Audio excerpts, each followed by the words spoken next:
মানিকগঞ্জের ৭ উপজেলার ৫০টিরও বেশি স্থানে ৩ ফসলি জমির মাটি কাটা হচ্ছে। রাতের আধারে মাটি কাটার প্রবণতা বেশি। কয়েকটি ইউনিয়নে ৮০% কৃষি জমি বিলীন হয়ে গেছে, যা বর্তমানে ডোবা, নালা, পুকুর ও জলাশয়ে পরিণত হয়েছে।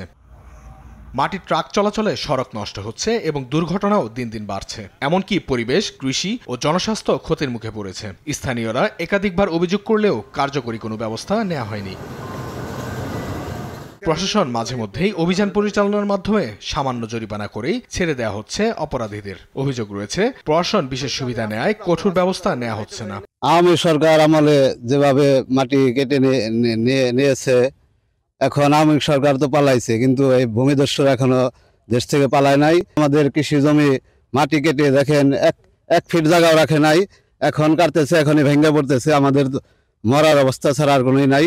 কথা আমরা বাদ বিনে মরুম, আমরা তো কৃষক মানুষ। সব ভেঙে ছেড়ে যদি নিচে নেমে যায়, তাহলে আমরা কি করে বুইনা খামু? জেলায় মোট ১,০৩,৩৮৩ হেক্টর ফসলি জমি রয়েছে, যার মধ্যে প্রতি বছর ১০০ হেক্টর জমি মাটি কাটার ফলে কমে যাচ্ছে। এতে উৎপাদন লক্ষ্যমাত্রা দিন দিন হ্রাস পাচ্ছে। এই যে চারিদিকে যে ব্রিক ফিল্ড হইতেছে, এই ব্রিক ফিল্ড নিয়ে সম্পূর্ণ চক্রায় শেষ করতেছে। আবাদি জমি শেষ, ধান হাজার হাজার মন ধান হইতো, হে ধান শেষ। এই ৩-৪ বছরে শেষ দিল কেটে। আমরা মনে করবেন যে জমিনে যাইতে চাই, যাইতে পারি না। মনে করবেন একটা জমিন কাটার একটা ঢইসা পড়ে, তাকে মাটি নিয়ে যাচ্ছে, মাটি পরে রাস্তার অনেক ক্ষতি হচ্ছে। সামনে বৃষ্টির দিন, বৃষ্টিতে হচ্ছে আপনার এই বৃষ্টি এসে রাস্তা একদম পিচ্ছিল হয়ে যাবে। আমরা যারা মোটরসাইকেল চালাই, আমাদের জন্য এটা অনেক ঝুঁকিপূর্ণ রাস্তা। মাটি কাটার বিরুদ্ধে নিয়মিত অভিযান চালাচ্ছে জেলা প্রশাসন। জড়িতদের দ্রুত আইনের আওতায় আনা হবে বলে জানান জেলা প্রশাসনের এই কর্মকর্তা।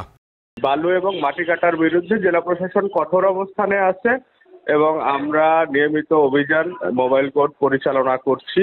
তারপরেও কিছু জায়গায় আমরা অভিযোগ পাচ্ছি, অভিযোগ পেলে আমরা প্রয়োজনীয় ব্যবস্থা নিই। কৃষি জমি রক্ষায় দ্রুত কার্যকরী পদক্ষেপ দেখতে চান এলাকাবাসী। নিউজ ডেস্ক, দেশ টিভি।